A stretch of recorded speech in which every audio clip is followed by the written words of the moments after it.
அனைவருக்கும் வணக்கம். நான் Sukirtharan Nithuska, Gampaha Wickramarachchi university of indigenous மெடிசினில் யோகா அண்ட் பராசைக்காலஜி பாடநெறி பயிலும் மாணவர். நாம் இன்று பார்க்க போகின்ற தலைப்பு தியானம் மற்றும் மூளை ஆரோக்கியம். ஒரு சிறு வினாவுடன் தொடங்க விரும்புகிறேன். நாம் தினமும் உடலை ஃபிட்டாக வைத்துக்கொள்ள முயற்சி செய்கின்றோம். ஆனால் நம் மூளை அதை ஃபிட்டாக வைத்திருக்க என்ன செய்கிறோம்? அதற்கான எளிய பதில் தியானம்.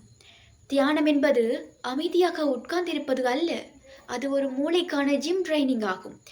உதாரணமாக, ஒரு மாணவர் தினமும் 10 நிமிடம் மூச்சை கவனித்து தியானம் செய்தால் 2 வாரங்களில் அவரின் கவனம் அதிகரிக்கும். இன்னும் ஒரு உதாரணம், ஒரு வேலை செய்பவர் ஆஃபீஸ் ஸ்ட்ரெஸ்ஸில் அதிகமாக இருந்திருந்தால் 5 நிமிடம் மைண்ட்ஃபுல்னஸ் செய்தால் ஹார்ட் ரேட் கூட குறையும். தியானம் என்பது உணர்ச்சிகளை கட்டுப்படுத்த உதவும் அட்டென்ஷனல் மற்றும் எமோஷனல் ரெகுலேட்டரி ட்ரைனிங் ஆகும். ஃபோக்கஸ் அட்டென்ஷன் தியானத்தில் ஒருவர் மூச்சு போன்ற ஒன்றில் கவனம் செலுத்துவார். உதாரணமாக, 1 முதல் 10 வரை மூச்சை எண்ணி கவனிப்பது. அதே சமயம் ஓப்பன் மானிட்டரிங் அல்லது மைண்ட்ஃபுல்னஸ் தியானத்தில் எண்ணங்களை தீர்ப்பின்றி கவனிக்கின்றார். உதாரணமாக, கோபம் அல்லது பதட்டம் வந்தால் அதை அடக்காமல் கவனிப்பது. இந்த 2 முறைகளும் மன அமைதியை வளர்க்க உதவுகின்றன. மூளை ஆரோக்கியம் மற்றும் நியூரோபிளாஸ்டிசிட்டி.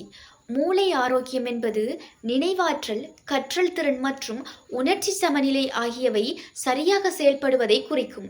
இதன் அடிப்படை நியூரோபிளாஸ்டிசிட்டி ஆகும். அதாவது, நமது மூளை நாம் செய்யும் அனுபவங்களுக்கும் பயிற்சிகளுக்கும் ஏற்ப தன்னை மாற்றிக்கொள்ளும் திறன் கொண்டது. உதாரணமாக, ஒரு மாணவர் தினசரி தியானம் செய்வதால் அவரது கவனம் மற்றும் நினைவாற்றல் மேம்படுவது இதன் விளைவாகும்.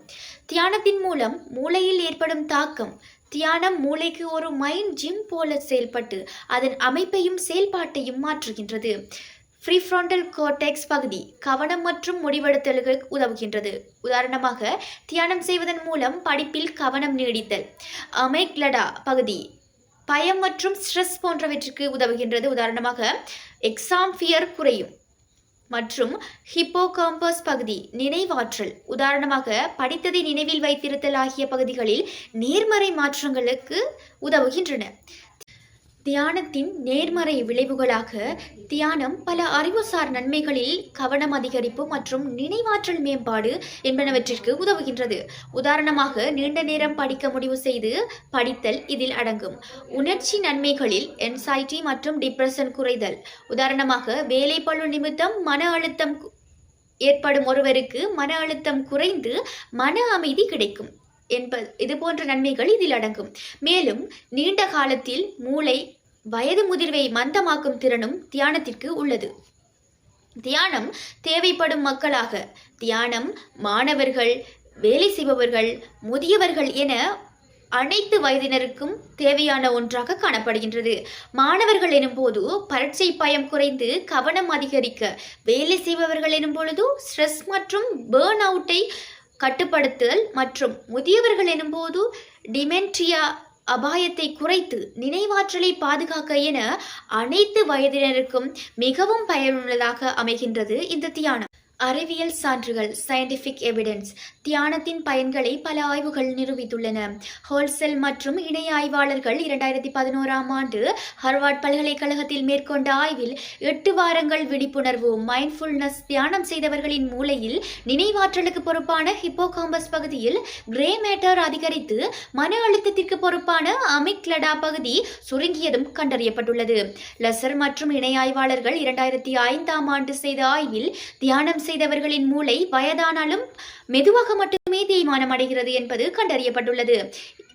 மேலும் தங்க் மற்றும் இணை ஆய்வாளர்கள் 2015ஆம் ஆண்டு மற்றும் டவிட்சன் மற்றும் கெலிமன் 2017 ஆகியோரின் ஆய்வுகள் தியானம் கவனம், செல்ஃப் கண்ட்ரோல் மற்றும் எமோஷனல் இன்டெலிஜென்ஸ் ஆகியவற்றை மேம்படுத்துகிறது என்பது காட்டுகின்றன. எனவே இறுதியாக நான் சொல்ல விரும்புவது, தியானம் என்பது ஒரு பழைய யோகா பயிற்சி மட்டுமல்ல, அது மூளை மற்றும் நரம்பு மண்டலத்தை ஆய்வு செய்யும் கருவியாகும். மேலும் நீங்கள் 10 முதல் 15 நிமிடங்கள் தியானம் செய்தால் உங்கள் மூளை வாழ்நாள் நன்மையடையும். எனவே உங்கள் உடலுக்கான பயிற்சி செய்வதுடன் மட்டும் நின்றுவிடாது, மூளைக்காகவும் சிறிது நேரம் செலவிட்டு நன்மை அடைவோமாக. நன்றி.